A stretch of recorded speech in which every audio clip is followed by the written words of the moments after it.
Buenas tardes a todos. Empezamos con este foro sabatino, como le hemos dado el llamar, donde hoy tenemos una invitada realmente de lujo, que espero que la aprovechen, porque es una persona con una gran experiencia teórica y práctica en procesos de producción y gestión social del hábitat, participación y enfoque de género. Lourdes es arquitecta y es profesora de tiempo completo y coordinadora del programa de Laboratorio de Hábitat Social, Participación y Género.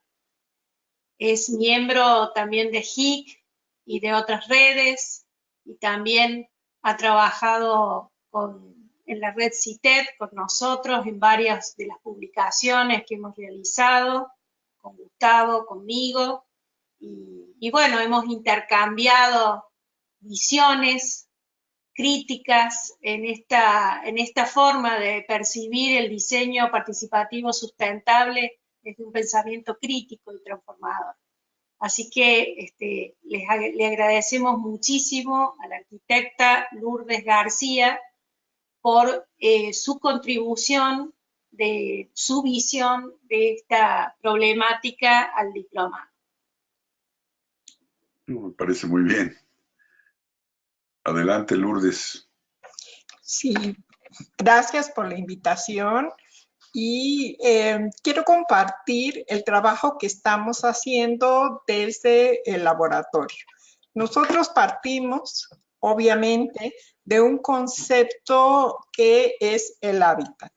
El hábitat, en este caso, un hábitat social en donde lo que tenemos claro es que no podemos partir de proyectos o de acciones puntuales, sino que realmente para construir un edificio o un espacio abierto requerimos de toda una serie de condiciones que son los que van a hacer que ese espacio realmente sea habitado y sea apropiado y tenga un significado para las personas que lo van a vivir, que lo van a gozar o por el contrario también que lo van a sufrir.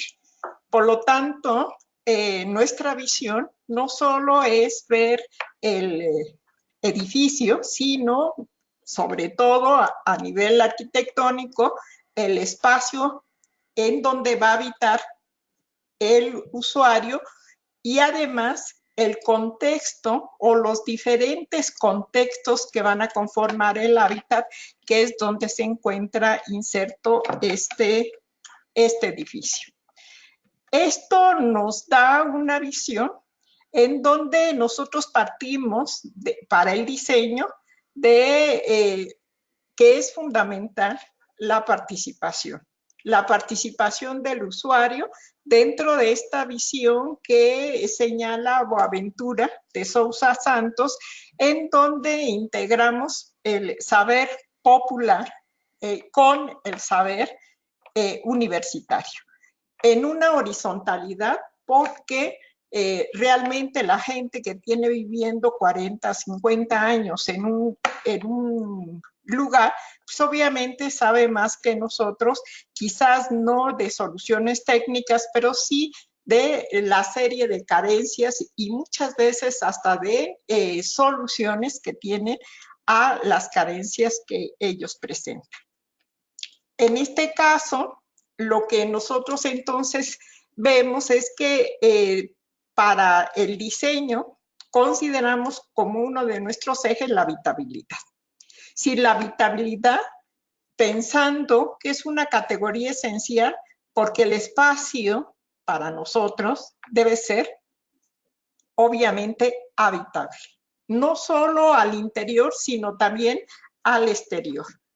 Es decir, en una escala urbana y en una escala doméstica, en donde se van a mezclar y a interrelacionar no solo aspectos físicos, sino también psicológicos, sociales, medioambientales y muchas veces hasta políticos.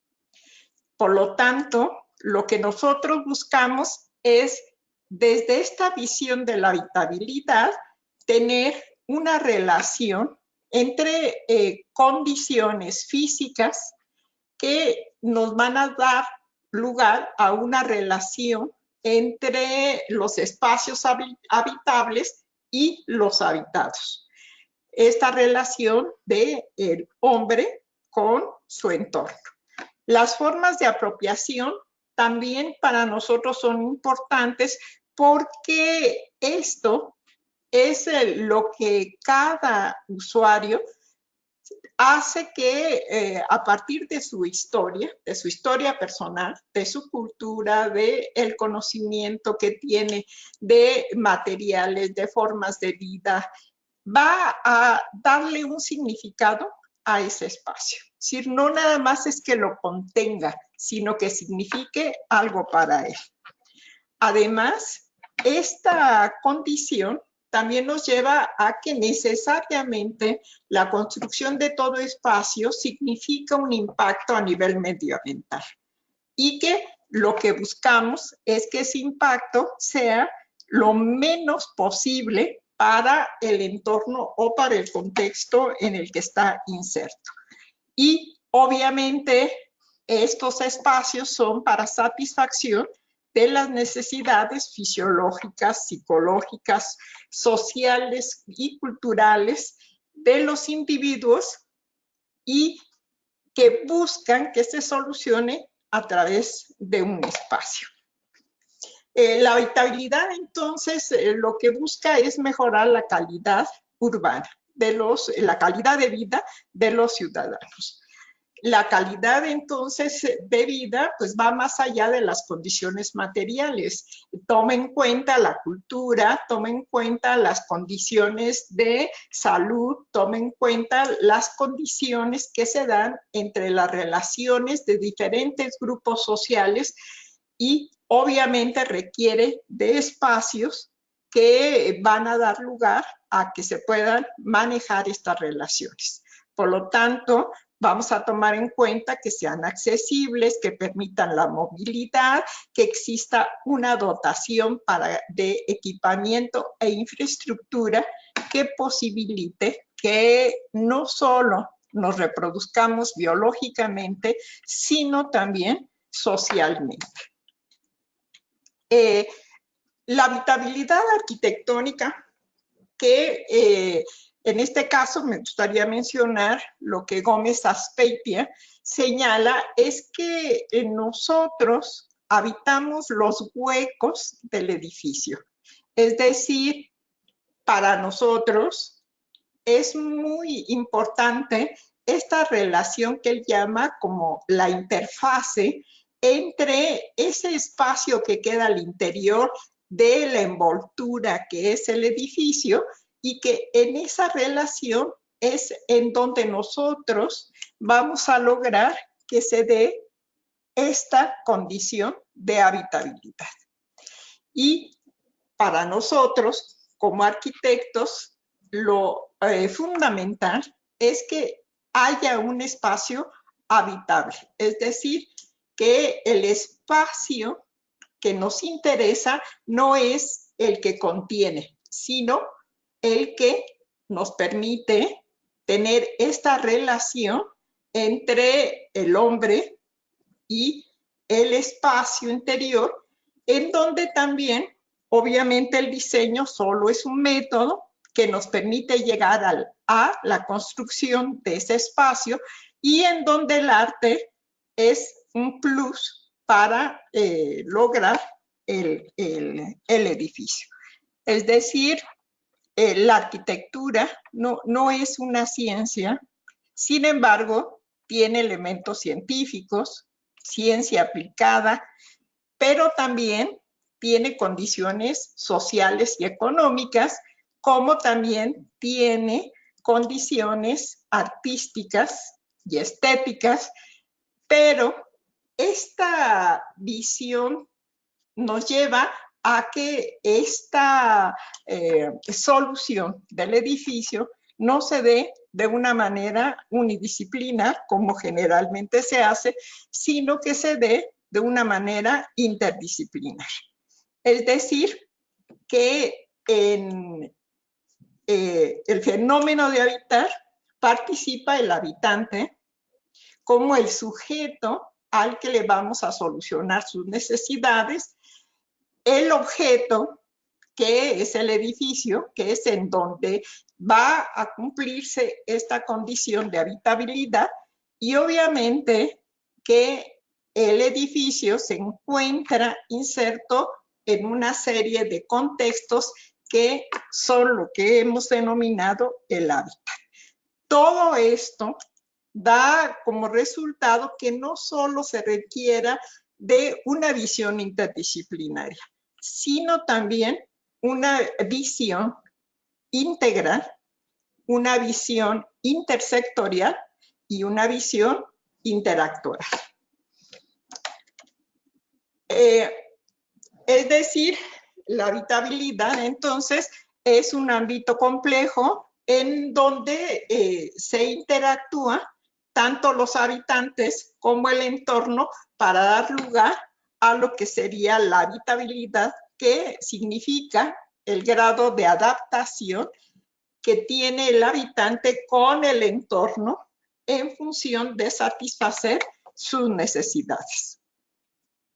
Sin embargo, la habitabilidad, como hemos dicho, al estar muy en relación con el contexto, entonces realmente hay una relación muy estrecha entre habitabilidad y sostenibilidad. ¿Por qué? Pues porque siempre construimos sobre un contexto, sobre un lugar.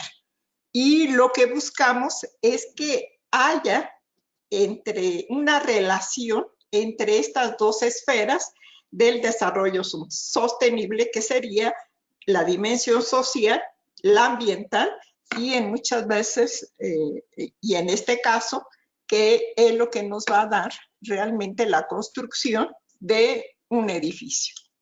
El diseño participativo sostenible, entonces, implica un sistema complejo de relaciones que incluye aspectos físicos, biológicos, sociales, políticos, económicos, que interactúan con otros fenómenos y otros procesos e implica decisiones y consecuencias que se extienden en el tiempo y en el espacio. Es decir, esta visión de que las dimensiones del desarrollo sostenible son lo social, lo ambiental y lo económico.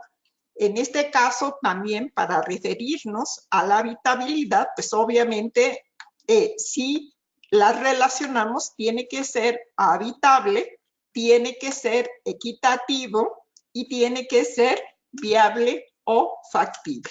Y dentro de todo eso, estas disciplinas de la generación de espacios tendrían que tomar en cuenta todos estos aspectos.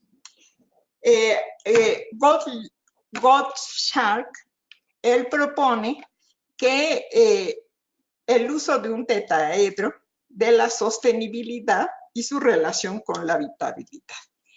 En este caso, siempre pensando que realmente la participación siempre va a generar conflictos, porque en la participación interactoral van a dirimirse diferentes intereses, diferentes deseos, diferentes expectativas que generalmente van a causar conflictos.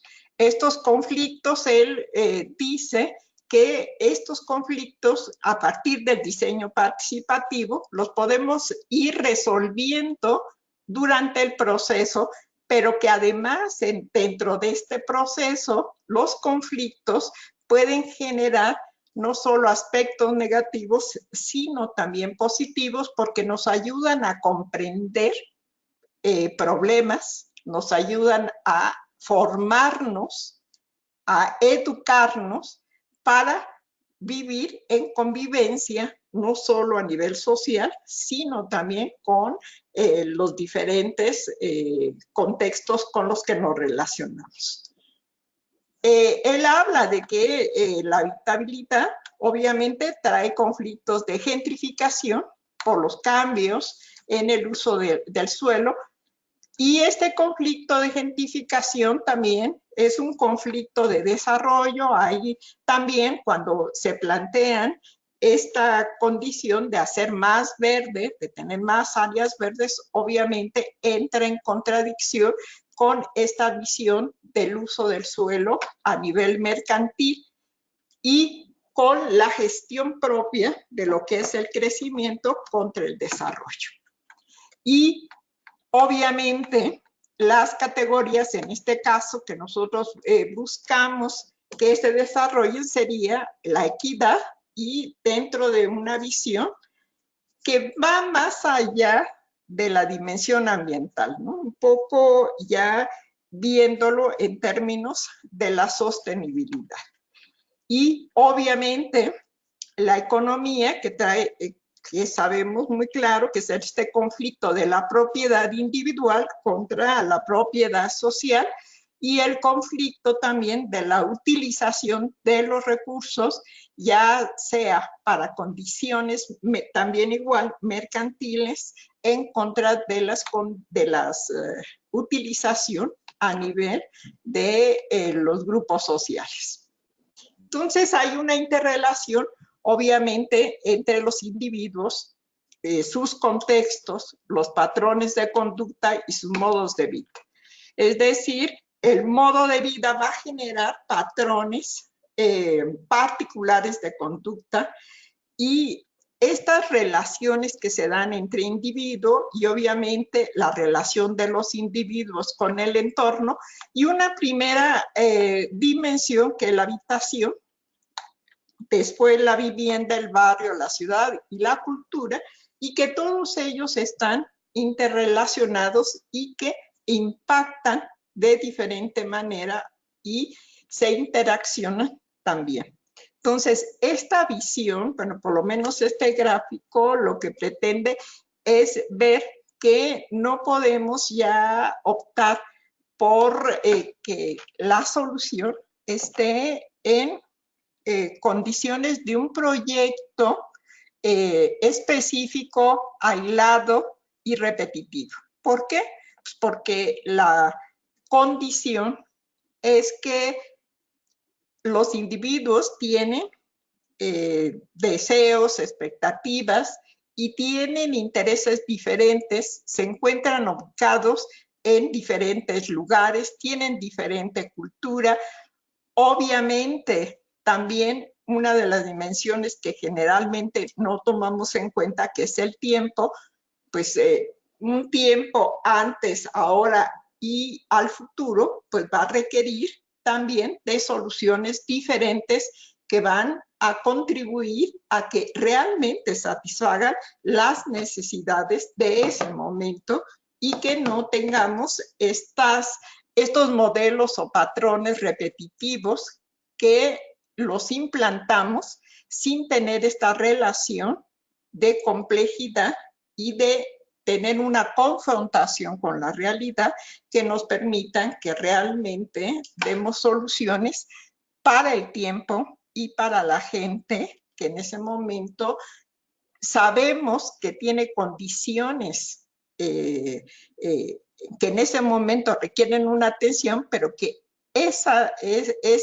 gente también pues no es estática, ¿no? A diferencia de cómo nosotros contestamos con espacios estáticos, pues esa gente tiene una condición dinámica que va a ir evolucionando. Entonces, realmente hay una interrelación desde este punto de vista entre habitabilidad y sostenibilidad, en donde realmente nosotros tenemos un desarrollo, que hay una serie de cruces que van a determinar que estas dos categorías realmente no las podemos ver separadas, porque ambas se están relacionando y nos están dando una serie de aportes en donde tenemos que considerarlo si realmente queremos que el proyecto tenga características de sostenibilidad.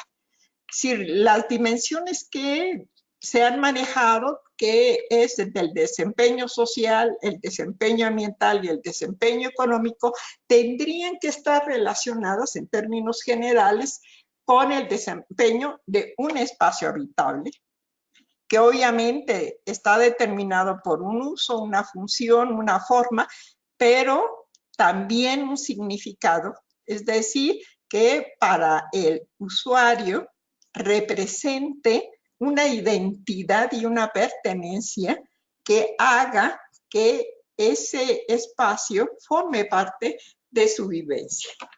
Y obviamente el desempeño de la envolvente, que muchas veces es lo que en el proyecto ha predominado y que sin dejar de ser importante, pues realmente para nosotros no es lo determinante en este caso. Hemos agregado otra categoría que es la perspectiva de género, que muchas veces, si estamos viendo este enfoque integral, para mucha gente la perspectiva de género lo asocia a la condición de sexo, de hombre y mujer, y entonces ve que esta categoría es limitativa, porque la ve sectorial y enfocada solo a las mujeres. En este caso sí quisiera señalar que cuando hablamos de perspectiva de género, realmente en este caso lo que estamos viendo es una perspectiva analítica y sobre todo nosotros utilizamos una herramienta, una categoría que se denomina la intersectorialidad, en donde lo que hacemos no es solo enfocarlo de la condición de sexo de hombres y mujeres, que generalmente es como se tiene esta visión, podríamos decir, a nivel coloquial de lo que es género. La intersectorialidad lo que propone como una visión analítica es que realmente en primera son relaciones de poder. Sí, son relaciones de poder en donde hay una diversidad y una estratificación de todos los grupos sociales, en este caso se incluye al género, en donde no solo existe el hombre y la mujer, existe las personas que son lesbianas, las que son homosexuales, queer, en fin, transexuales, bisexuales, etc.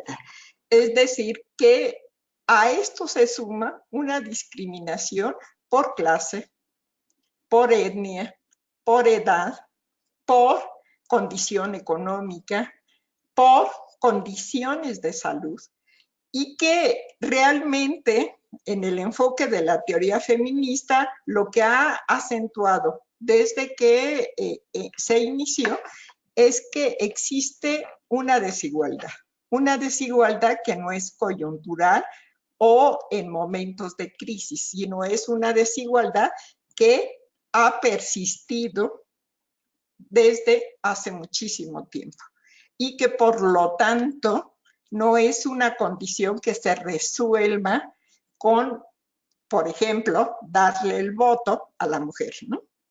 O reconocer que ella tiene derecho a ocupar un puesto o un salario igual que el hombre, sino que esta desigualdad tiene una articulación también en que, en primer lugar, no todas las mujeres tienen la misma condición. Es decir, muchas tienen condiciones que las hace vulnerables por generaciones. Y dentro de esto, sí tendríamos que luchar o que ver por qué se tienen que dar toda una serie de condiciones o de oportunidades a este sector, dándole la posibilidad de que pueda ir modificando esta desigualdad, pero no solo en su condición de mujer-hombre, sino en toda esta visión integral de discriminación que existe hacia los grupos sociales, e insisto, con énfasis en la mujer. A partir de esto, nosotros hemos trabajado desde el 19 de septiembre con este enfoque. Hemos trabajado en una de las alcaldías más pobres de la Ciudad de México, que es la delegación Iztapalapa, y en donde a partir del sismo de 1917, del 19 de septiembre, lo que hemos visto es cómo desde los funcionarios, desde el gobierno hasta los profesionales, actúan con una visión sumamente limitada y reduccionista del problema de los riesgos y desastres en una ciudad como la de nosotros, que tiene una gran vulnerabilidad. Realmente lo que nosotros hicimos, que hizo la mayoría, fue incluirnos en el momento de la emergencia a unas brigadas en donde lo que se buscaba pues, era reducir el miedo que tenía la gente de tener un acceso a su casa porque veía que tenía grietas, etc. Sin embargo, la visión de tanto las autoridades como los mismos arquitectos es actuar durante la emergencia, sin tener claro de que esa condición de vulnerabilidad de la gente que ahí estaba no era a partir del sismo, sino que en ese momento se visibilizó por ese fenómeno, pero que había toda una serie de condiciones de riesgo que existían previas al sismo y que el sismo las detonó y que eso acrecentó a largo plazo más las vulnerabilidades que tenía. Dentro de esto, una de las acciones también inmediatas es que la ayuda o las acciones que se dieron para solucionar este desastre fue dar subsidios y vivienda. Realmente no se hizo un estudio, un diagnóstico en donde se viese realmente cuáles eran las condiciones en las que se encontraba.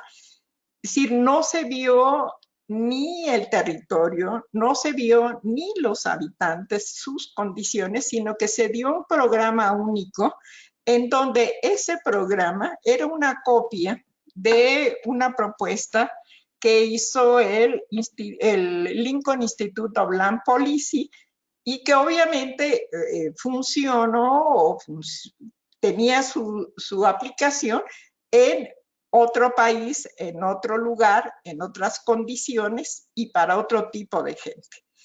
Quizás allá funcionó, pero el traerlo e implantarlo aquí en condiciones diferentes, obviamente no funcionaron.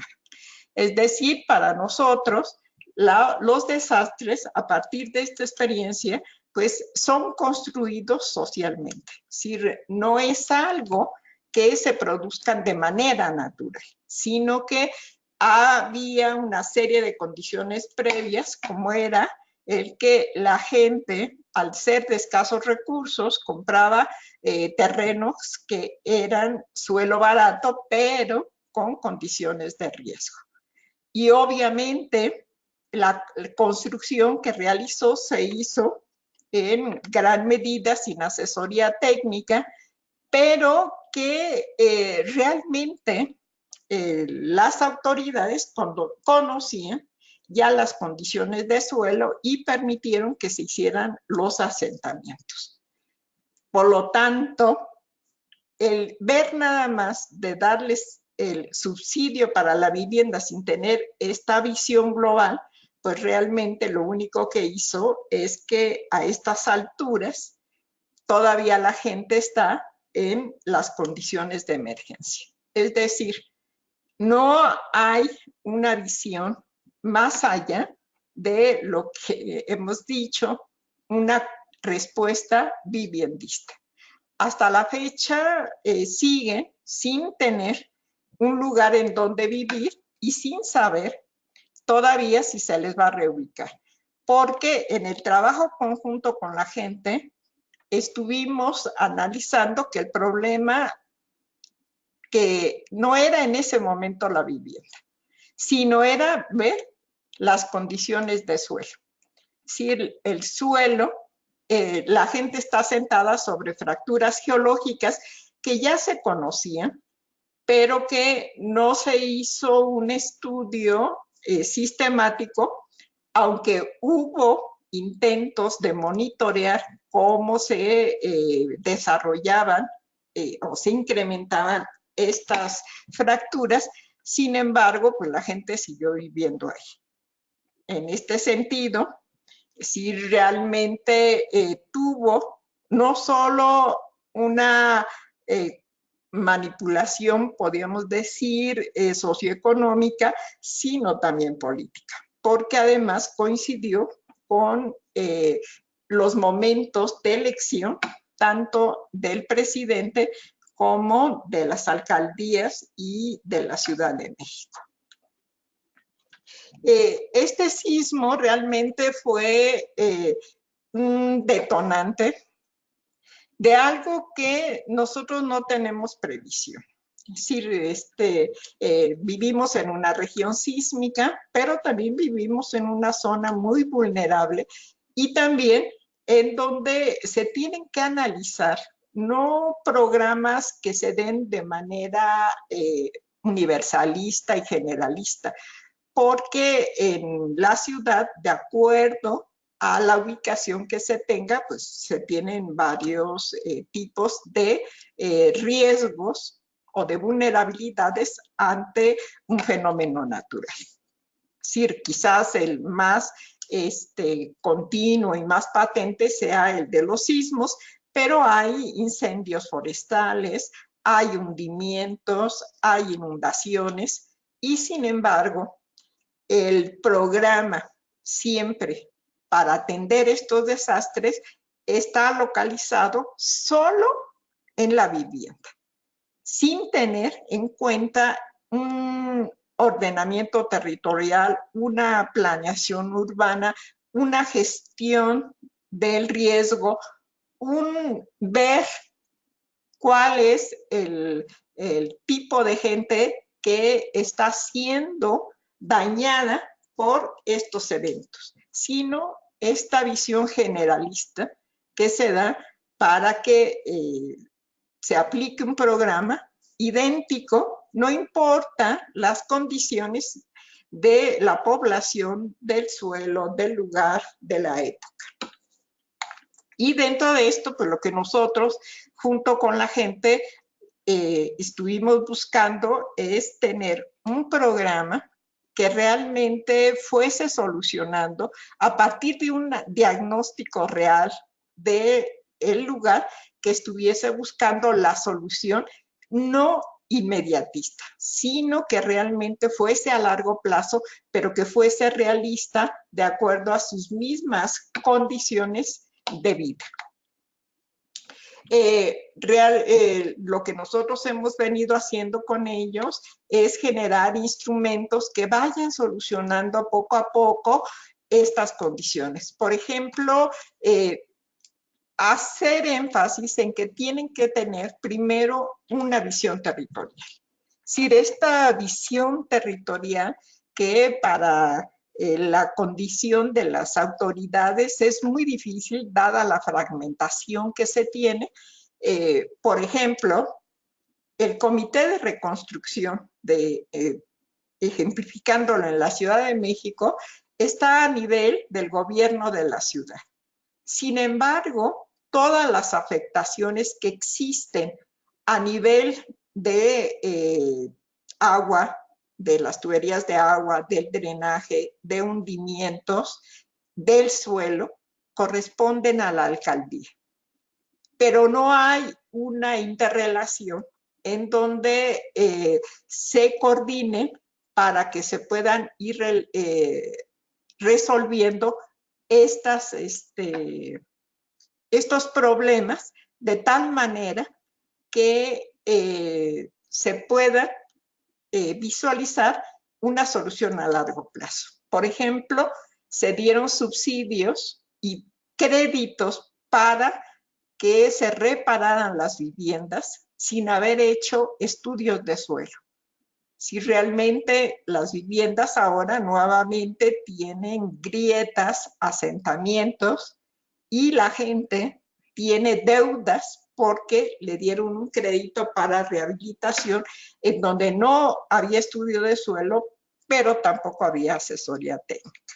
Entonces, esta visión de solo centrarse en un aspecto sin ver la totalidad, realmente para nosotros ha sido una búsqueda que tanto los profesionales como los funcionarios puedan tener para que realmente la solución sea a largo plazo. La otra es que se invisibilizó a los actores. La participación más fuerte, más constante, ha sido de las mujeres. ¿Por qué? Pues porque en el rol que la sociedad les ha conferido, pues es que ellas tienen que hacerse cargo de los cuidados y de la vida cotidiana, y es obvio que ellas han sido las que más han sufrido este impacto. De hecho, hubo mujeres que murieron en un mayor número que hombres, dada que las actividades generalmente se hacen dentro de la casa. La otra es que no se ha tomado en cuenta las formas de habitar. La condición, en este caso, es que en un mismo terreno viven hasta 5 o más familias. Si no es una cuestión de hacinamiento, sino yo creo que es una condición hasta económica, porque la mayoría son gente de escasos recursos que no tiene un empleo formal, y muchas veces esta eventualidad hace que la economía realmente de estas familias se sostenga, porque mientras unos tienen trabajo y los otros no lo tienen o andan en busca de ellos, las familias pueden sostenerse. Sin embargo, la ayuda que se les está dando es para los propietarios. Ahora ya se pensó en darles, en el caso de que haya más familias de una, si acaso a otras 2. Sin embargo, la forma en que estas familias van construyendo poco a poco de manera progresiva, pues realmente no se está tomando en consideración, ya que se va a dar 65 metros cuadrados con un prototipo que obviamente es igual para todos, y que todavía no sabemos si puede realmente construirse en un segundo o tercer piso. Hay una expulsión de las familias hacia la periferia, ya que, insisto, vivían 5 o más familias en un predio. No se les va a apoyar a todas, y obviamente las que no tienen la posibilidad de acreditar que son posesionarias, por lo menos, pues van a tener que irse con las consiguientes perjuicios, ya que les queda muy lejos de su trabajo, o bien porque tienen que desagregarse como familia porque no pueden pagar una renta y entonces llegan a vivir con familiares. La otra es que realmente se ha concentrado, esta ayuda se ha concentrado en el comisionado para la reconstrucción. Y no se está viendo la posibilidad de que, de acuerdo a las condiciones de cada zona pueda tener una participación activa en la solución de su hábitat, que no de su vivienda. Bueno, nosotros hicimos un cronograma que obviamente partió desde la información previa hasta lo que nosotros hemos planteado, que es un nuevo programa que, bueno, de alguna forma hemos planteado con las autoridades. Nosotros tenemos, contamos con una metodología que tiene como base la educación popular y en donde básicamente nos basamos en tener talleres y en lo que es la metodología de cartografías sociales que nos llevan en primera a que participe la comunidad y en segunda a que esté informado y que se apropie del proyecto, porque la gente está muy desinformada, ya que no hay una transmisión o una difusión de los programas o de las acciones que se van a llevar a cabo. Entonces, lo que hacemos es trabajar directamente con ellos en el lugar en donde ellos habitan. Hacemos una serie de técnicas, tenemos una serie de planos y de documentos que los compartimos con ellos, pero que también los entregamos o los exponemos ante las autoridades para que vean que realmente no están cumpliendo con las expectativas de la gente. Tenemos toda una serie de diagnósticos en donde lo que tratamos muchas veces no solo es de evidenciar las carencias, sino también muchas condiciones que se manejan que no son del todo ciertas, ¿no? Por ejemplo, siempre dijeron que estas zonas habían tenido muchos problemas porque todo era autoconstruido. Sí, realmente no es cierto, porque ellos también construyeron, ¿sí? Tienen unidades que se hicieron por los institutos de vivienda y que sin embargo también tienen los mismos problemas de hundimientos, agrietamientos, etc.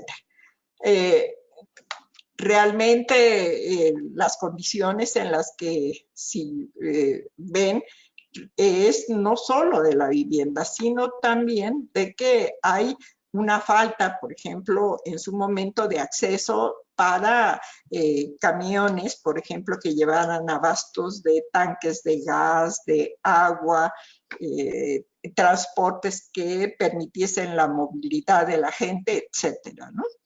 Entonces, no se ha visto esto de una manera integral, sino que se ha visto de una manera sumamente sectorial y más que nada reduccionista. Lo que nosotros tratamos es de que esto no solo sea una visión desde nosotros, sino que impacte en los diferentes niveles de gobierno, ¿no? Es decir, ahora lo que estamos buscando es no solo modificar en el que en la universidad, por ejemplo, se contemple esta condición de riesgos y desastres en los proyectos arquitectónicos, sino también capacitar a la gente con la que estamos trabajando para que tenga una posibilidad de respuesta ante estos desastres. Y obviamente todo esto hecho desde una visión de los derechos, ya que es un derecho humano el que se proteja en contra de los riesgos y desastres, o por lo menos se mitiguen. Bueno, dentro de esto, pues sí, lo que nosotros buscamos es que haya una respuesta en que la gente no solo se le dé las condiciones físicas, sino también las condiciones emocionales, vivenciales, de valores, y que realmente esta visión que tenemos solo de dar una respuesta en cuanto a lo físico, nosotros tengamos claro que es una parte del edificio, pero que importa el contexto, pero que lo fundamental es tener al centro a los habitantes. Gracias.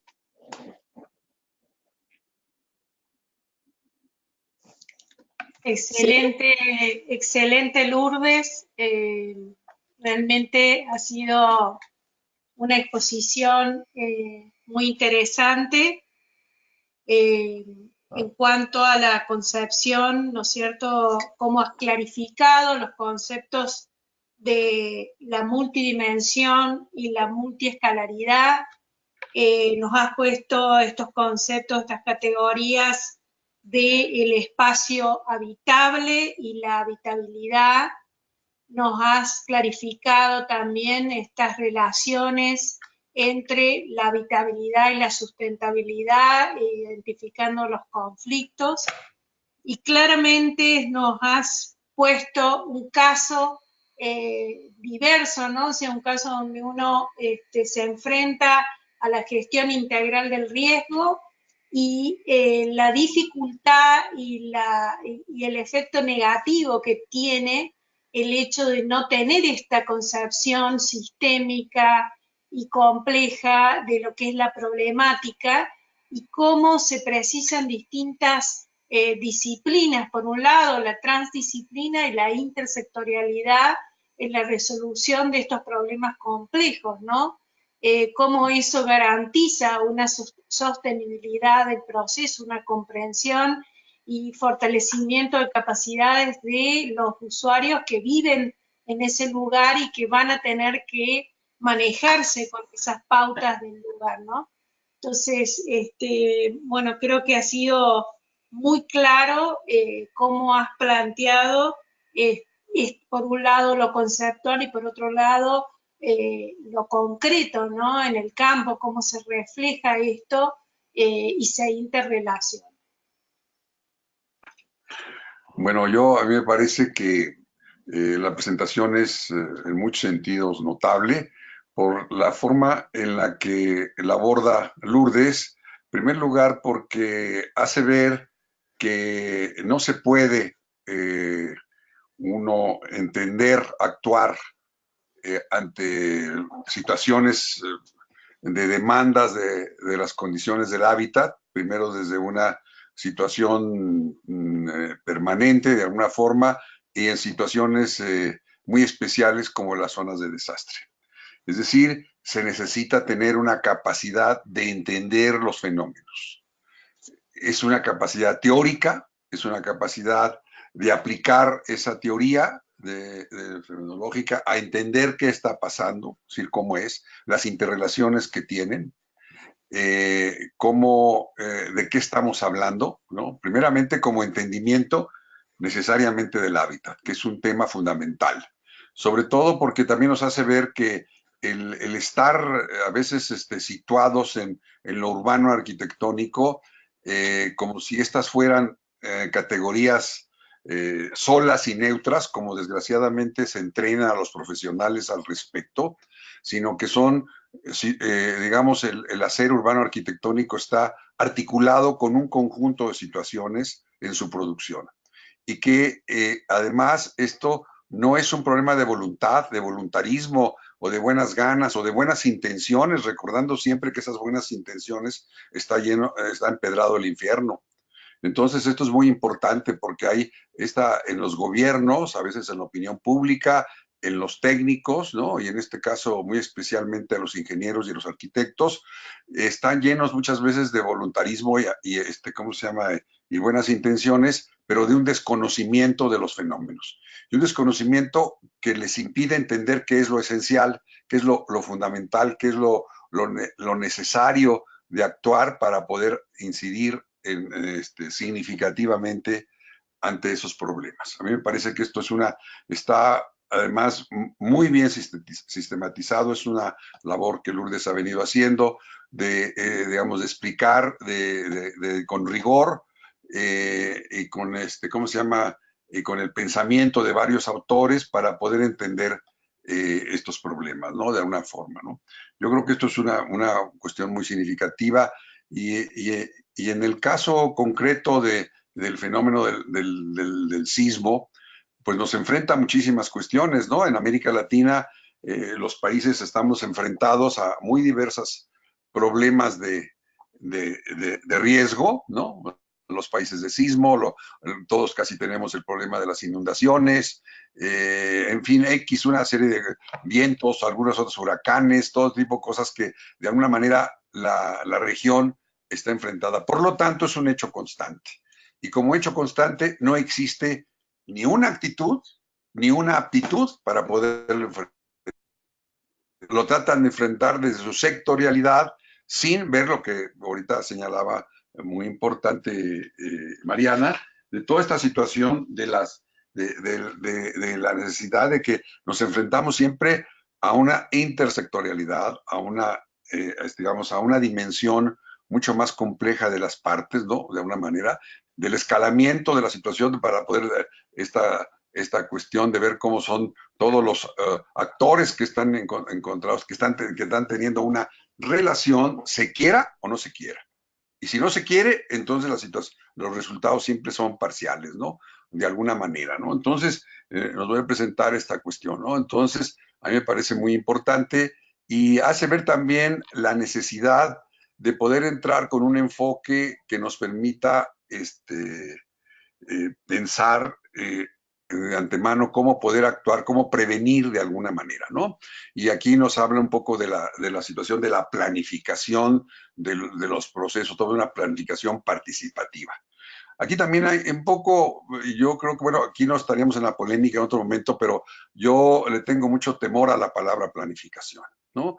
Porque es una palabra de una práctica que ha sido, que la mayor parte de los que hablan de planificación urbana y arquitectónica, bueno, arquitectónica no hay propiamente dicha, muy poca, es otro caso, no ha tenido muchos efectos en la realidad y muchas veces lo que se ha aplicado ha sido peor y lo que no se ha aplicado ha sido mejor, ¿no? De alguna manera, entonces, la planificación, ahora hay muchas corrientes de entender la planificación y eso también es muy importante, ¿no? Entonces, pero yo creo que cuando hablamos de planificación no hablamos en abstracto, sino hablamos de una actitud muy importante, de una visión política y de lo que significa el acto de querer prevenir acciones de tipo, pensarlas de antemano, ¿no? De alguna manera. Pero eso lo sueno porque yo reiteradamente digo que no se planificó, pues casi nada se planifica, todo ese tipo de cosas. La ciudad no se planificó, pues si las ciudades no se planifican casi actualmente, es casi imposible intentar planificar una ciudad, dadas las fuerzas que están actuando sobre esta situación. Entonces, yo creo, a menos que repensemos mucho esta cuestión, yo creo que sí es importante que nosotros la veamos también, ¿no? De alguna manera. Entonces, eso es una cuestión, pero que es importante, ya que vamos a actuar en esto. Yo creo que aquí nos enfrentamos, en el caso nuestro, en el caso de México, que a pesar de haber tenido muchas incidencias de haber actuado en los desastres, nos encontramos con un nuevo fenómeno que no nos había acontecido, ¿no? De una manera. Nuevos tipos de sismo en otros lugares, en otras situaciones, que nos cambiaron todas las cuestiones que se habían hecho en otros momentos, ¿no? Y de alguna manera, nunca nos habían tocado unos sismos, varios de ellos frecuentes, cercanos, y que además afectaron una gran región del país, cosa que tampoco nos había sucedido anteriormente, pero además desde medios muy diversos, e inclusive en la Ciudad de México le aconteció que el tipo de construcciones que nunca habían sido afectados ahora fueron afectados muy especialmente, ¿no? Es decir, aparte de los grandes edificios que siempre son los que acaparan la imagen de los desastres, ¿no? Que fueron relativamente pocos comparado con los demás, ¿no? Pero son los que aparecen en los medios, ¿no? De alguna manera. Entonces, a mí me parece que esto ha sido, bueno, muy importante de hacer ver el cómo tener que entrar con rigor, con conocimiento, con capacidades, con aptitudes para hacerlo. Quiero solamente hacer una mención, de alguna manera, de lo que mencionaba Lourdes, que también es parte de una discusión que necesitamos tener sobre el concepto de habitabilidad. Tal como yo coincido, tal como lo plantea Lourdes, que la habitabilidad es esta compleja relación entre los seres humanos y lo espacial y el medio ambiente. Eso es totalmente cierto. Pero precisamente por esa condición no es definible. No se puede diseñar la habitabilidad. Es imposible. Eso no se puede, porque la habitabilidad solamente existe en el momento que se habitan los objetos. Y por lo tanto no se puede prever de alguna manera. Entonces, esto ha sido que también lo vemos muy frecuentemente, y hay un error. Entonces se trata de aprender, de apresar la habitabilidad como esa estrategia que tenemos los ingenieros y los arquitectos de concreciones. Queremos una concreción, un reglamento, una dimensión que nos diga la habitabilidad. No se puede. Eso no se puede teóricamente, de alguna manera, en ese sentido. Podemos identificar ciertas cosas que nos acercarían a poder conseguir habitabilidades de alguna manera mucho más cercanas, pero que esto solo se va a concluir. Lo que sí es muy importante es entender que nunca acá se ha hecho en arquitectura, muy poco, y se conoce muy poco, en las escuelas de arquitectura casi no se estudia, y tampoco los profesionales, las características y qué pasa de los espacios habitables, o sea, de lo concretito. No se estudian, y no se estudia en sentido en su habitabilidad.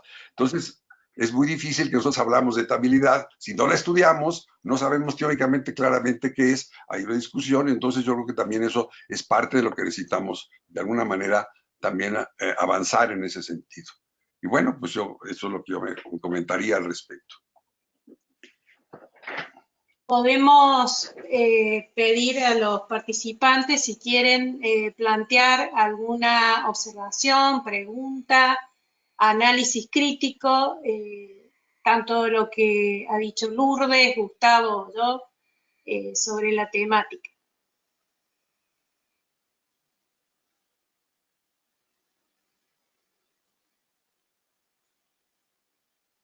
Natalia, ¿tenemos alguna mano levantada?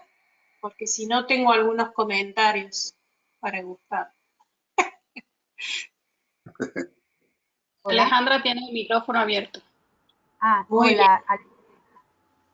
¿Qué tal? Alejandra de Bonis. Dos preguntas. Por un lado, bueno, toda la exposición me pareció excelente, realmente clarísimo y tiene muchísimo material, ¿no? Del tema de la exposición en sí, me gustaría como preguntar un poco sobre el tema de género, que si bien fueron muchos los temas que se abordaron, en este me gustaría como hacer un poco de foco si Lourdes puede ampliar, ya que fue como una visión bastante más amplia de lo que vengo como escuchando, ¿no? En estas cuestiones de la visión analítica de las relaciones de poder y de los diversos grupos sociales, ¿no? Que abarca el tema de género. Y cómo se abordó, digamos, porque en realidad es un tema como muy delicado de tratar en los grupos sociales más vulnerables, digamos, si lo llamamos así, porque toca mucho como el tejido, ¿no? Cuando empiezan a descubrirse esas cuestiones de género, corren peligros también como de desintegración, no sé si me explico. Entonces, en la realidad, en los hechos concretos, digamos, si puede dar así un ejemplo, como se vio el ejemplo este del sismo, cómo se vieron las cuestiones de género más en lo concreto, si eso se puede ampliar un poco, digamos. Eso por un lado, y por otro lado, la última explicación de la habitabilidad de Gustavo no la entendí del todo. Si podés también volver a explicar todas estas cuestiones que vos decís, en lo concreto no se describe la habitabilidad, ¿no? No sé si fui clara. Sí. Bien. Realmente para nosotros ha sido muy evidente de que la visión de género no es tampoco universalista. La mayoría de las personas con las que nosotros trabajamos es con organizaciones populares. Y obviamente esta visión del feminismo que busca la reivindicación, por ejemplo, de, bueno, tener mejores condiciones políticas o tener esta paridad en los parlamentos o tener salarios que sean iguales a igual trabajo. Realmente para la mayoría de las personas de estos grupos, pues no es algo que les llegue o que sientan que puede modificar la discriminación que sufren, ¿no? En primer lugar, cuando nosotros hicimos un muestreo, vimos que el 32% de la población que estaba afectada eran madres solteras. Que estas madres solteras, la mayoría, no era dueña del terreno en donde vivía, que vivía con los papás o vivía en una vivienda prestada o rentada. Esto obviamente por las condiciones socioeconómicas que tiene. Ante esto, no hay una política ni un programa que les dé una atención específica, porque no son personas que estén pidiendo una ayuda total, sino que realmente ellas deben de tener una consideración de acuerdo a las pocas oportunidades que han tenido en su desarrollo. Si realmente tienen 3 o 4 hijos a los que tienen que mantener, educar, considerar sus aspectos de salud, y al perder este espacio en donde ellos podían estar, ya sea con los papás o rentada, con una renta modesta o en una casa prestada, pues realmente se incrementan sus gastos, no pueden hacer las gestiones para recibir esa ayuda o ese subsidio. Y en el caso de las mujeres que tienen marido o una pareja, lo que vimos es que se incrementa la violencia. Si para el caso de las gestiones, ir de Iztapalapa hacia el centro de la ciudad, que es donde se gestiona todas estas ayudas, pues implica todo el día. Y muchas veces los maridos o las parejas pues lo toman como si se fueran de paseo o evadieran sus responsabilidades a nivel doméstico. Y la verdad que se incrementan esas condiciones y sin embargo no hay un apoyo en el sentido, por ejemplo, de cuidar a los hijos o de tener comedores colectivos. Es decir, no hay nada.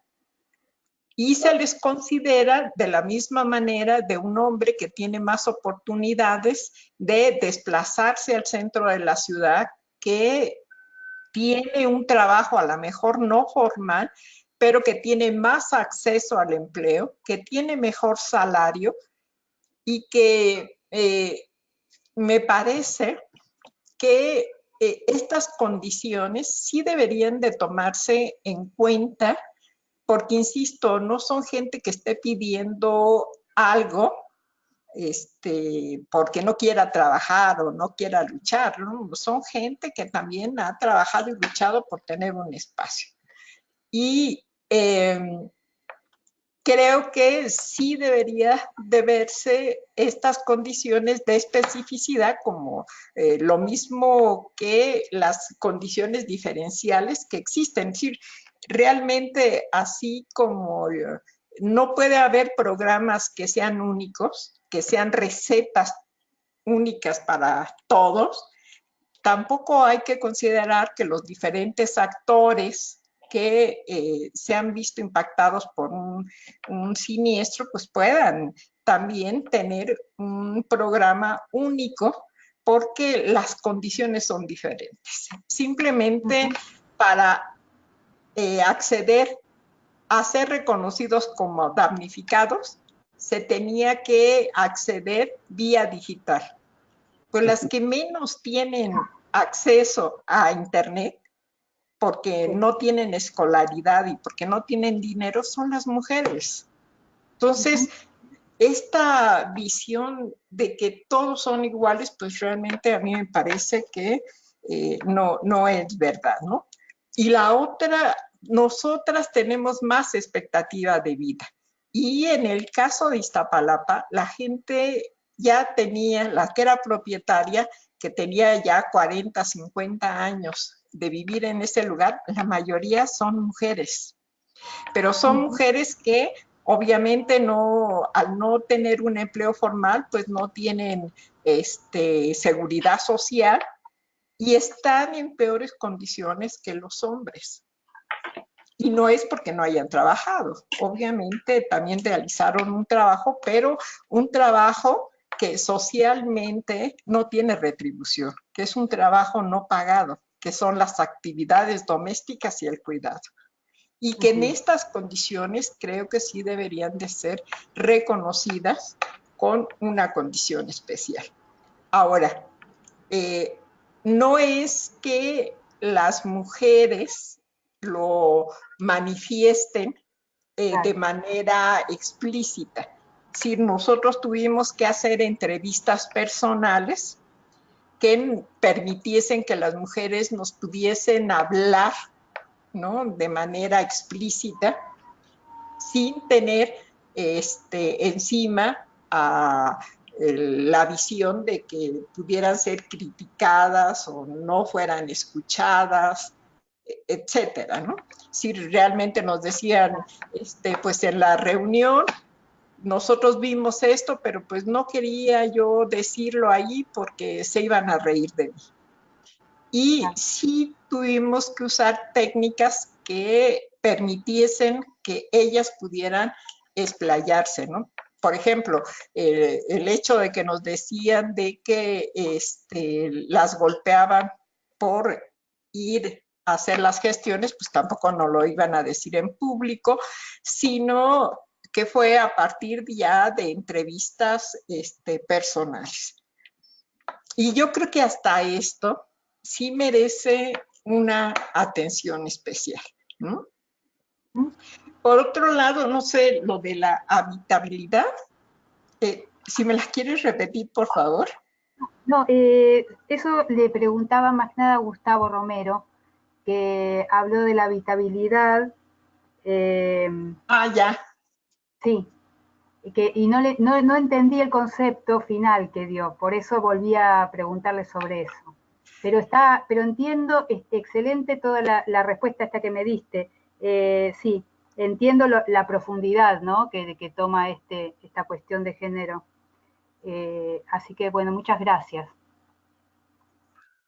Bueno, en lo que me preguntas, sí, el problema del uso de la palabra habitabilidad, como en muchos usos de las palabras, tienen un problema semántico, problemas de que son usados muchas veces sin tener muy claro cuál es si el término es el adecuado o no. Y esto, desgraciadamente, en el campo del urbano arquitectónico es muy frecuente, ¿no? De una manera en el que no suele hacer mucho rigor de alguna forma, ¿no? Y entonces, en la situación siempre hay primero, por un lado, una corriente que trata de buscar que lo habitable es una cosa que se puede conseguir a partir de los procesos de producción y diseño. Es decir, de alguna manera decir, este proyecto que se va a construir, o inclusive ya construimos, decir, este proyecto tiene habitabilidad. Eso no lo podemos hacer. No lo podemos hacer desde un cierto punto de vista, que es lo que hemos tratado de hacer ver, y hacer una diferencia entre habitar, lo habitable y habitabilidad. Y lo habitable, nosotros podemos hacer, y digamos, cuando los procesos de diseño, ya sea en forma tradicional o con diseño participativo, podemos lograr soluciones habitables, es decir, tienen una condición, por su condición material y en todos los aspectos, es habitable. Pero la habitabilidad no puede ser establecida porque la habitabilidad es cultural y es una relación entre las partes. Y nosotros podemos tener un lugar habitable que para un sector social es con una baja habitabilidad, es más molesta. Y para otros es buena o mediana. Es decir, entonces la habitabilidad no es una precisión, es una percepción, es una relación entre la condición habitable y lo que los individuos y los grupos y las imaginaciones sociales en una interacción compleja, además en el medio ambiente, que nos dicen si eso tiene una habitabilidad adecuada para ese grupo en el momento de ser habitado. De otra manera, eso es lo que nosotros hemos tratado de hacer algunas personas, tratando de, ¿cómo se llama?, de aclararnos esta cuestión de lo habitable. Por eso decimos, no se puede diseñar la habitabilidad. Desde ese punto de vista, si aceptamos ese rigor, creo que podría haber otras situaciones, ¿no? De alguna manera de cómo se puede entender. Estamos tratando de alguna forma de conseguir. Es como también la palabra arquitectura. ¿De qué hablamos cuando hablamos con arquitectura? Es una palabra polisémica. Y no me refiero a la definición de otros, como la arquitectura de las computadoras o otras arquitecturas de otro tomada como simil, sino me refiero a la propia arquitectura. Hablamos de la arquitectura hecha, es decir, de ya la arquitectura existente, que son los espacios donde habitamos los seres humanos, urbanos y arquitectónicos, es el proceso de hacer y el conocimiento de hacerla, es el proceso de enseñarlo, y hablamos de las tres indistintamente, y lo que acabamos es haciéndonos, confundiéndonos terriblemente. Podría no haber problemas, pero tiene problemas en la práctica, tiene problemas en la enseñanza, tiene problemas en las prácticas sociales, en las que muchas veces se determina ese tipo de situaciones. Y ya no digamos los problemas que se tiene con el papel de los arquitectos. Digo, porque eso todavía es más grave, ¿no? Sí. De alguna manera. Entonces, yo creo que si no tenemos un rigor en tratar de discutir entre muchos otros para irnos aclarando este tipo de situaciones, yo no digo que tenga la verdad, es una manera como nos hemos aproximado a tratar de plantearnos esta cuestión, ¿no? De alguna manera. Y también yo decía por eso que una de las cosas, algunos dicen que la arquitectura es ciencia, la arquitectura no tiene nada de ciencia, porque lo que tiene, digo, no tiene ciencia porque en todo caso hay conocimientos científicos en la construcción que también son muy discutibles mucho de lo que se dice de la construcción, porque muchas veces, con el perdón de los calculistas, especulan con las matemáticas. Entonces no solamente son ciertos, o hacen suposiciones para salir del paso, pero hay muchas posibilidades. Entonces, las soluciones técnicas, fundamentalmente las únicas ciencias que hay atrás es la de la física, a la física aplicada, y la física es la construcción, de alguna manera. Entonces eso ya no es ciencia, es una aplicación, ¿no? Y entonces todos esos pruritos de hacer que deben sentirse medio científicos o medio artistas también es otro problema muy serio. La arquitectura tiene una voluntad estética, eso sí. ¿Qué es arte? Pregunten ustedes, como decían algunos artistas, ¿existe el arte? ¿O qué de arte hablamos? ¿No? Entonces, si nos metiéramos a las discusiones de arte, la arquitectura, quién sabe qué sería, ¿no? De alguna manera. Entonces yo creo que sí, aunque no aparentemente no es la situación, yo creo que sí conviene que nos metamos con rigor a entender lo que hacemos, ¿no? De alguna manera. Pero bueno. Gracias. Muy claro, sí.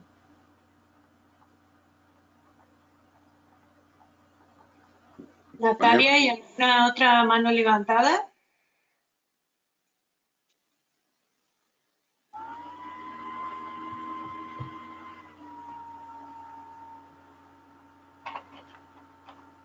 Hola, ¿se escucha? Sí. Sí, perfecto. Mi pregunta va hacia, bueno, en toda esta situación de la catástrofe y cómo un poco las instituciones empiezan a relacionarse con las comunidades. Acá en Chile, por lo menos, uno de los problemas que existe al momento de abordar las catástrofes es que las políticas públicas se tardan respecto a la necesidad de las personas.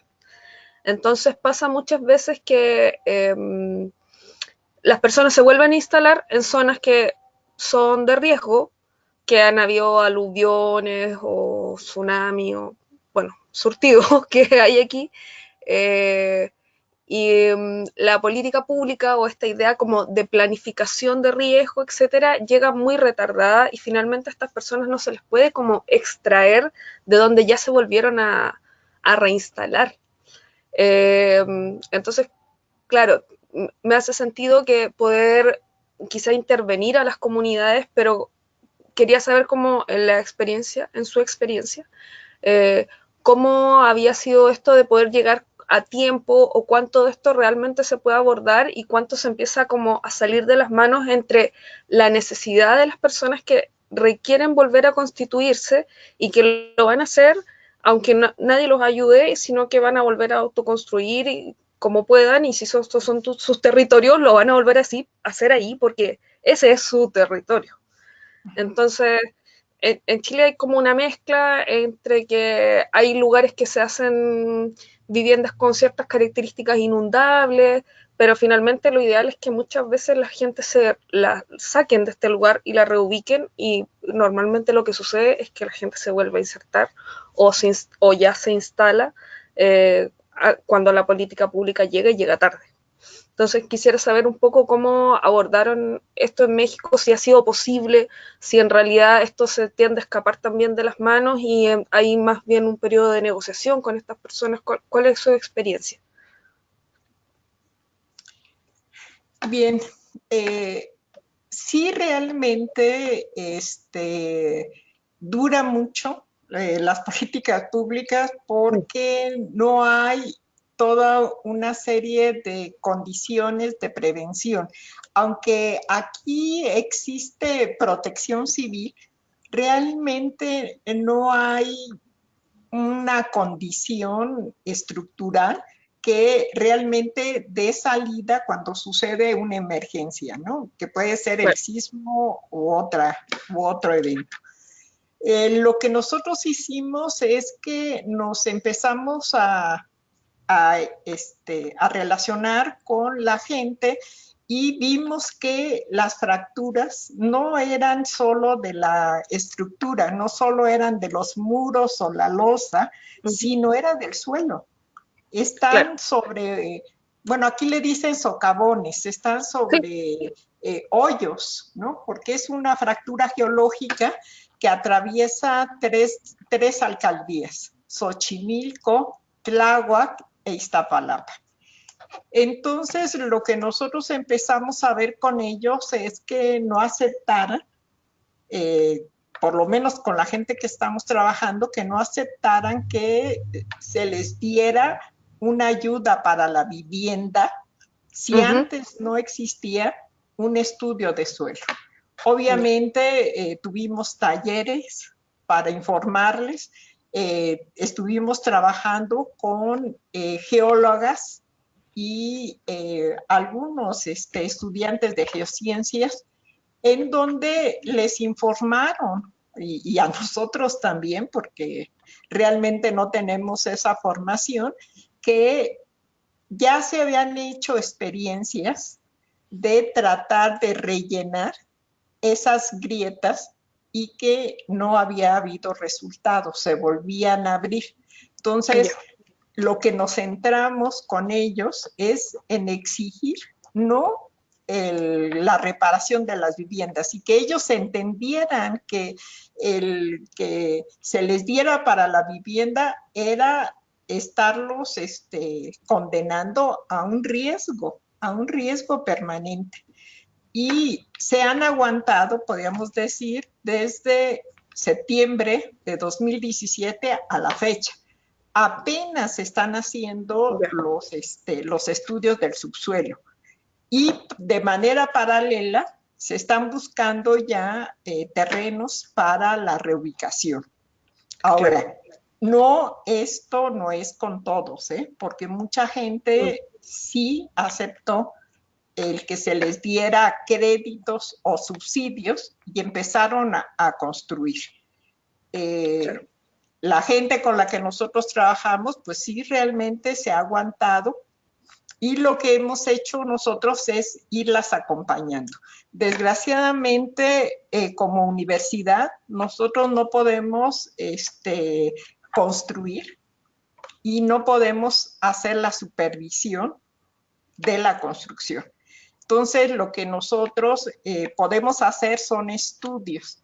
Y en este caso, pues sí, lo que hacemos es informarlos, es buscar que gente que sea especializada los atienda, o se hagan estudios con algunos profesionales independientes que nos apoyan, y afortunadamente la gente está convencida. Lo que hemos logrado en la negociación es que se hagan los estudios del subsuelo, que se haga la selección de algunos predios que queden cerca de su barrio, que no los manden hasta otro estado o en la periferia, sino que sean cercanos a donde ellos vivían, que ya se están negociando, y obvio que la gente pues está viviendo, muchos de ellos, en sus casas dañadas, ¿no? Porque quedó 1 o 2 cuartitos que no fueron afectados, ¿no? Ya, sí me queda claro. Es que eso pensaba un poco cómo se configuraba, y al final aparece de nuevo esto que hemos visto como en las clases sistemáticamente, que tiene que ver con esta potencia y cohesión que logra tener el grupo humano para poder sostener las demandas, pero también en este caso, por ejemplo, para poder sostenerse y hacer comunidad en una situación que es precaria. ¿Sí? Entonces, sí, y que un poco con el apoyo necesario ellos logran mantenerse y entender que tienen un norte que es más importante, que es que de aquí a 15 años más, si hay un nuevo sismo, van a volver a repetir sistemáticamente este problema. Entonces ya me parece como muy interesante. Gracias. Sí, de nada.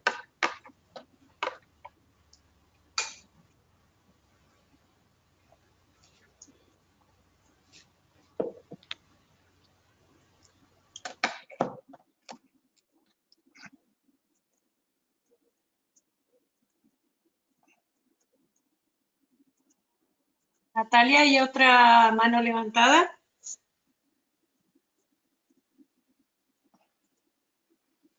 De momento no. Bien.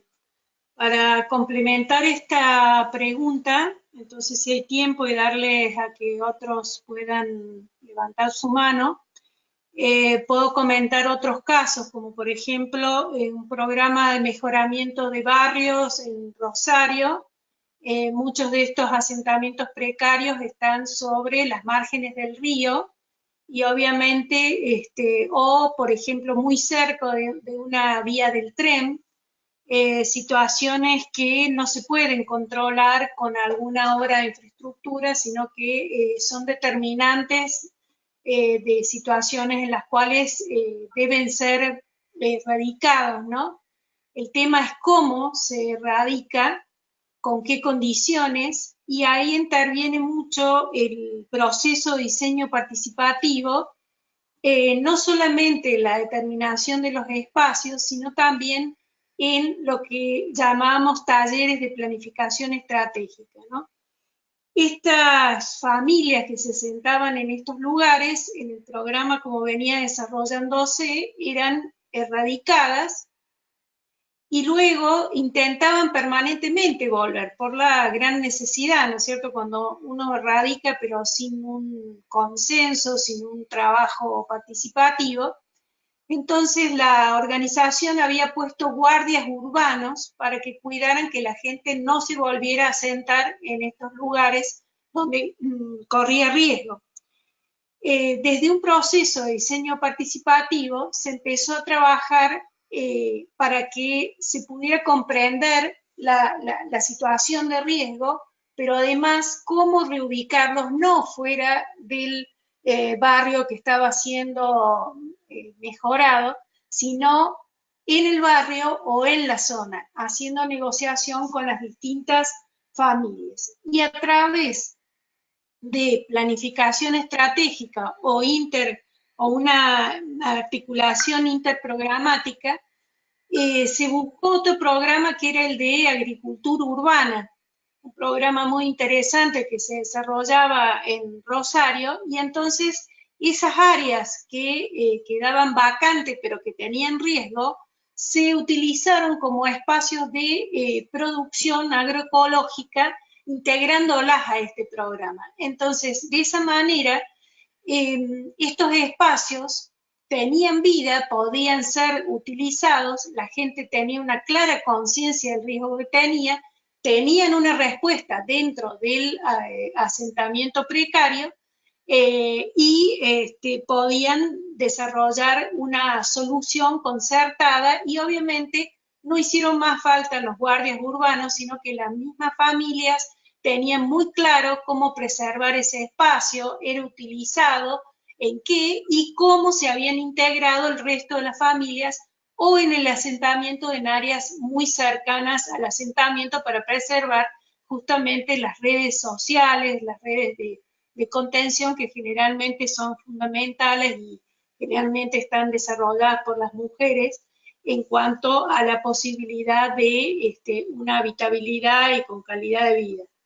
Entonces, bueno, ese es otro ejemplo similar con otra problemática, ¿no?, de riesgo, pero que obviamente tiene que ser tratado con un enfoque integral y donde el diseño participativo contribuye o puede contribuir en función de cómo se aplica.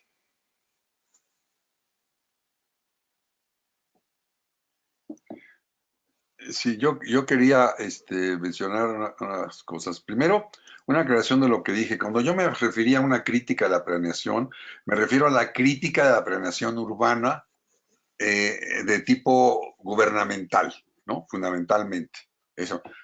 Lo que se refiere, Mariana, de la planeación estratégica es el proceso que seguimos en procesos de producción social del hábitat para precisamente con los grupos que están ahí, tratar de tener una identificación de todos los aspectos que hay que trabajar, que hay que organizar, que hay que decidir hacia dónde se va, cómo se va. Eso tiene un sentido de alguna manera, pero sobre todo porque es una planeación participativa y con una visión sustentable.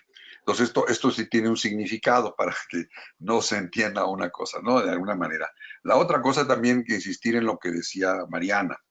Y creo que también ahí lo presentó Lourdes, también nos hizo ver. Es decir, cuando trabajamos con la gente, hay que hacer un diagnóstico de las situaciones. Y este diagnóstico tiene que ser un diagnóstico participativo, de alguna manera, porque tiene que ser un proceso en el que los actores involucrados tienen que tener una participación de muchas maneras, porque en primer lugar tienen conocimiento, percepciones, sensaciones, prioridades, informaciones sobre los lugares y las situaciones. Pero cuando me refiero a los actores, no me refiero solamente a los habitantes. Ojalá pudiéramos tener también la participación de los otros actores, del gobierno, de los gobiernos locales, de los gobiernos centrales, de otras fuerzas o de otros actores que tienen un peso en el tema o el problema que se está tratando. Esto es muy importante, porque entonces el diseño participativo siempre parte de una manera, de una identificación del nivel de la problemática y a su vez de las prioridades y no solamente simplemente ahí, sino una de las cosas es que el proceso participativo nos permite también, utilizando las técnicas adecuadas, identificar lo que realmente piensan atrás, lo que son muchas veces los términos ocultos. Porque una cosa es lo que la gente expresa directamente y otra cosa es lo que de alguna manera está oculto o no se puede presentar tan directamente No porque oculto quiere decir, no es que lo quieran ocultar, sino sencillamente porque no sale a la luz y hay que trabajar sobre ello, ¿no? Por ejemplo, es bueno, el método de Livingston, eso se trabaja, por ejemplo, es una de las caricas del método de Livingston, ¿no? Pero de alguna manera también en el diseño participativo de generación de opciones, un primer objetivo, de alguna manera, es identificar aquello que es lo más importante, aquello que en inglés se llama los issues, es decir, aquello de fondo, porque no tiene traducción al español la palabra, es decir, aquello que son los elementos que realmente le importan al grupo involucrado. Entonces, de acuerdo con ello, vamos trabajando en la construcción de ese tipo. Eso es por eso la importancia del instrumento de lo que se decía, el diseño, el entrenamiento del diseño tradicional no sabe cómo abordar ese tipo de cosas. Porque en primer lugar, pretende solamente ver 2 o 3 cosas, básicamente qué problema constructivo, cuál es una demanda supuesta de funcionalidad o habilidad, y además nunca hace ningún análisis, evidentemente, de percepción estética o de propuesta estética, porque supone que el arquitecto es el responsable estético de la sociedad, cosa que nadie ha dicho.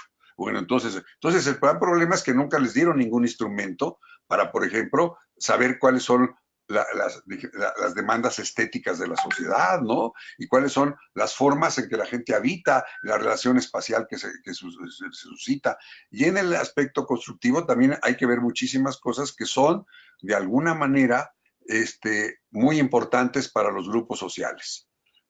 Ya los hemos mencionado, los grupos de clases media alta y altas, lo que les interesa mucho es la estética y nunca se van a preocupar de los sistemas constructivos, eso se lo dejan a los arquitectos y a los ingenieros, pero los sectores populares se preocupan mucho en la construcción y los materiales y no les importa que se metan con la estética, para ellos la estética es de ellos, no de los otros. Entonces, vean ustedes que tenemos un universo complejo.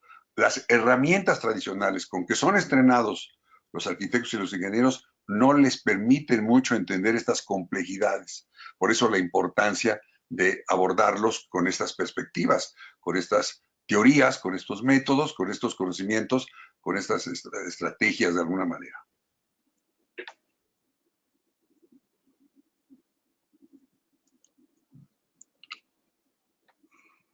Natalia, ¿tenemos alguna pregunta?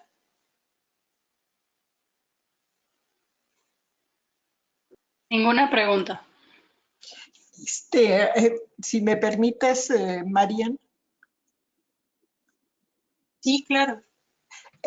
Bueno, una de las cosas que, bueno, personalmente a mí me preocupa es que como profesionales nos hemos ubicado y sí vemos el todo, pero nuestra profesión se reduce al proyecto. Y creo que en este caso, una de las condiciones, sobre todo de trabajo con los sectores populares, no solo es realizar un proyecto, aun cuando lo veamos en una amplitud en que nosotros lleguemos hasta la construcción. Realmente lo que tenemos que buscar es hacer una sistematización y una evaluación de ese proyecto que nos permita plantear programas, modificar programas sociales, hacer políticas públicas y hasta leyes, porque al fin de cuentas nosotros sabemos cuáles son los aciertos y obstáculos que tenemos a través de un programa que estamos aplicando en la realidad y que muchas veces salió de un escritorio. Creo que en este caso sí tendríamos que visualizar más allá del simple proyecto.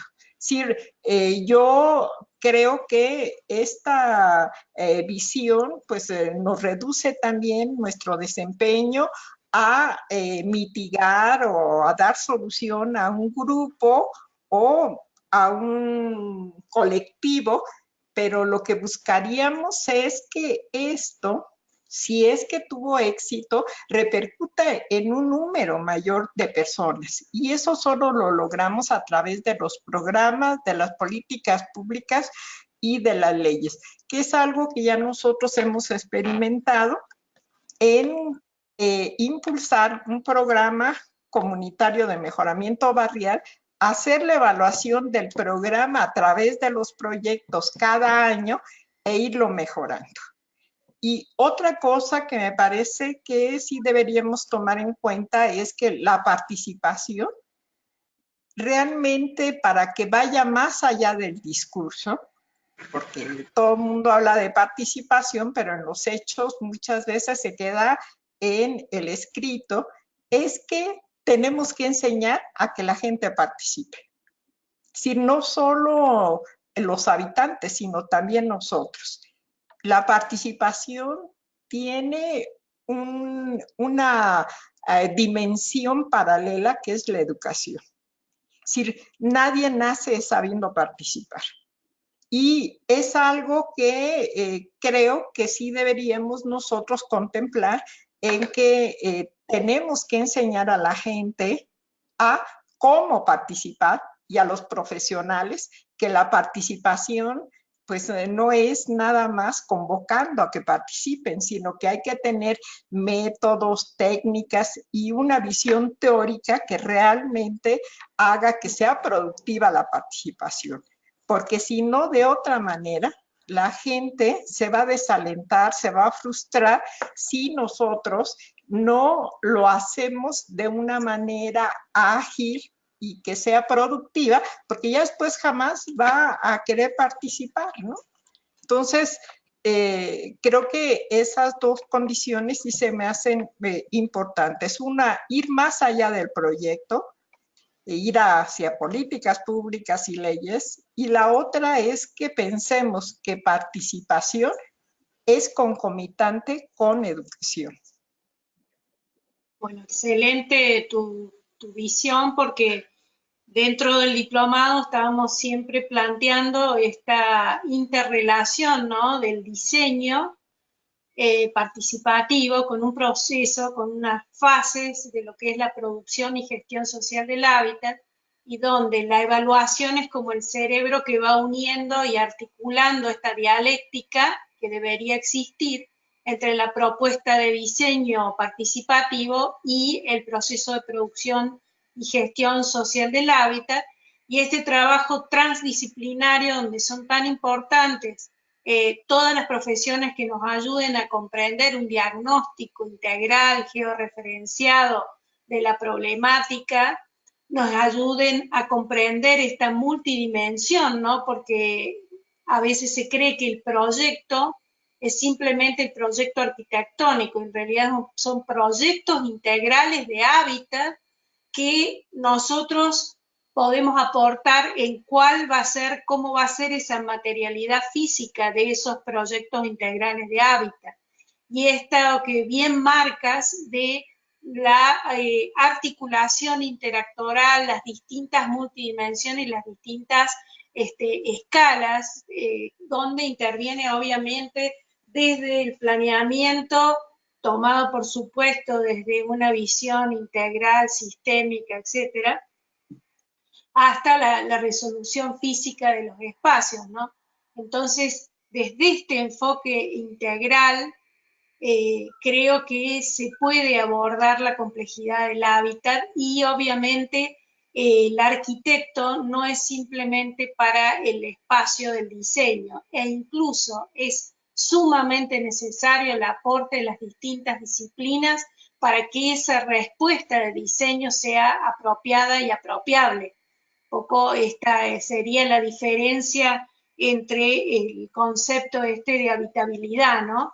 Y también acostumbrarnos a estas reflexiones críticas, a continuar en el proceso que no es entregar una obra, sino cómo se va evolucionando, cómo van haciendo saltos, cómo se van apropiando o no de estos espacios, cómo lo va adecuando ese usuario y en ese proceso de desarrollo de la vida. O sea, esta evolutividad, concebirla también en nuestras propuestas de diseño, ¿no? Entonces, creo que ahí marcaste muy claro la diferencia entre estas visiones simplistas y reduccionistas de lo que es el hábitat, ¿no? Y cómo la necesidad de que intervengan distintas disciplinas para ayudarnos a tener una visión más apropiada y apropiable de lo que sería una resolución de diseño arquitectónico, ¿no?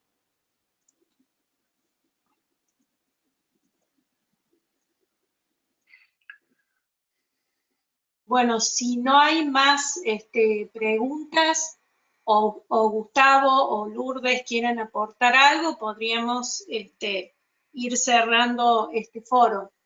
Bueno, yo quisiera más mencionar una cosa que muy importante que acaba de decir Lourdes, que cuando abordamos estas demandas del hábitat, especialmente del hábitat de quienes sufren carencias, para decirlo así, en el sentido que son muy variables las carencias urbano-arquitectónicas en los asentamientos humanos, necesariamente se requiere un trabajo de reflexión crítica para entender esta situación de la que están involucrados, ¿no? De alguna manera, inclusive posibilidades y límites. Y en esta situación, precisamente de esta reflexión crítica, cuando se encuentran los límites, que son, digamos, muy frecuentes, ¿no? Porque las sociedades establecen una serie de criterios, de reglamentos, de mecanismos que establecen unas condiciones de producción de las cuales es muy difícil salirse o salirse solamente casuísticamente, ¿no? De alguna manera.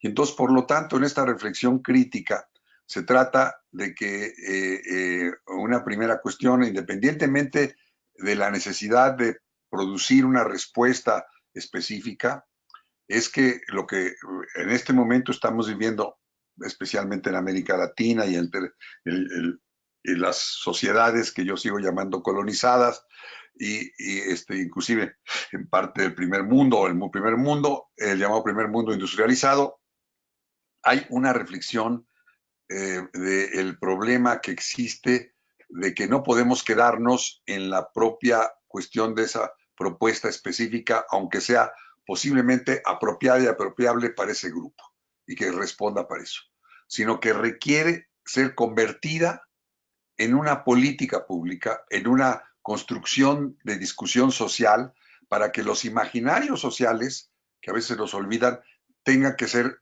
digamos, de alguna manera influenciados también para poder transformar los otros, ¿no? Los tradicionales, de alguna manera que están presentes.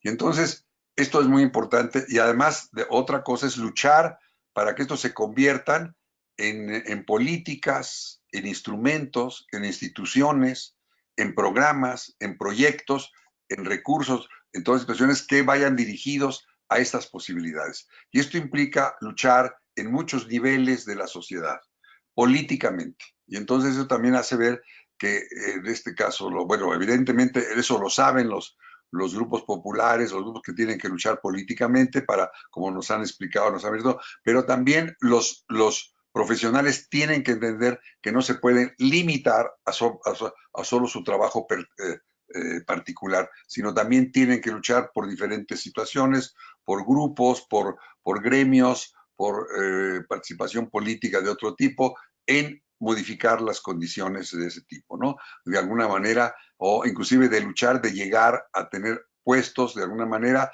en los cuales sea posible modificar alguna de estas cuestiones. En América Latina hay muchos ejemplos de lo que hemos tratado de hacer en los últimos 40 años para abrir políticas públicas en este sentido. Entonces yo creo que también es la otra dimensión que es importante hacer ver de alguna manera, en este caso del diseño, como esta, vuelvo a repetir, esta esencia de una reflexión crítica que tiene también es de muchos objetivos, de muchas situaciones, y la última, muy importante, en lo sustentable. Ya lo hemos comentado, la arquitectura actualmente que se produce de todo tipo no tiene muchas condiciones sustentables.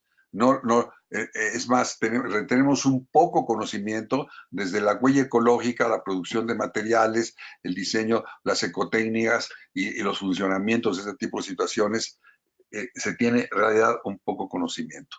Entonces se necesita de alguna manera luchar también para que esta cuestión sea discutida en muchos de los niveles en su pensamiento crítico, pero con una circunstancia muy importante, porque la experiencia nos ha demostrado en muchos de los casos que creo que a muchos nos ha tocado, que cuando se trata de proponer algunas cuestiones que son del orden sustentable, si no son participativas, tienen pocas posibilidades de funcionar. Hemos visto muchísimas instituciones hechas verticalmente, de decisiones por técnicos, instituciones. Aquí en México tenemos muchos programas, ¿no? De alguna manera, de ese tipo de cosas. Mencioné el otro día, en el norte del país hicieron viviendas con celdas solares. Actualmente la mitad ya no funciona, ¿no? De alguna manera, y lo que le quedó a la gente es la deuda, ¿no? Porque las tuvieron que pagar por lo menos parcialmente, ¿no? Entonces, yo creo ya tenemos de otras, de agua, de muchas cosas, de calentadores solares y todo ese tipo de cosas que no han funcionado porque han sido aplicadas sin pedirle opinión a la gente, inclusive sin instruirlo, sin nada. Evidentemente no son más que soluciones tecnocráticas que tienen pocas posibilidades de uso, o para que los políticos pongan fotos o digan que lo están haciendo. Bueno, entonces les agradecería especialmente a Lourdes García por la brillante exposición, por sus opiniones, por la profundización en estos temas, a Gustavo, y bueno, agradecerles a todos los participantes que han estado, y nos veremos el lunes para poder aclarar las pautas para el trabajo final, que seguramente todos harán, que se entrega el 3 de junio, porque ha habido diferencias en la fecha. Esa no va a tener flexibilidad en la entrega. Tienen posibilidad, si no lo pueden entregarlo al final del diplomado, recuperando el trabajo, y tienen la oportunidad de un solo trabajo recuperado por módulo. Y van a tener abierta la plataforma 2 semanas más para que puedan completar aquellos que no han podido hacerlo, las preguntas que estaban indicadas para este proceso pedagógico. Entonces, si no hay más preguntas, y Lourdes y Gustavo ya han hablado, nos despedimos y muchas gracias a todos. Buenas tardes, hasta luego. Buenas noches, Adrián. Sí. Bueno, gracias. Gracias por la invitación y también por el aprendizaje. Que para nosotros también fue muy importante, Lourdes. Sí. Totalmente. Muchas gracias, Lourdes. Hasta luego. Hasta luego. ¿Dónde me salgo?